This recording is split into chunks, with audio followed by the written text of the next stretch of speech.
I wanna show you how to attach the object to the surface in Premiere Pro. Let's go!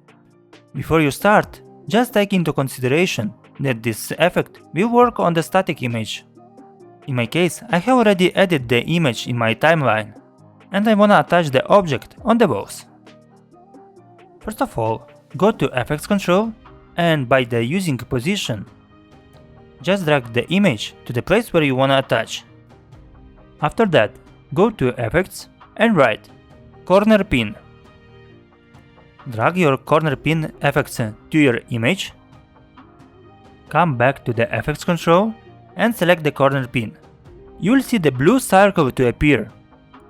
What you need to do is just to drag these circles and manipulate them in order that your object looks like set to attach to the surface.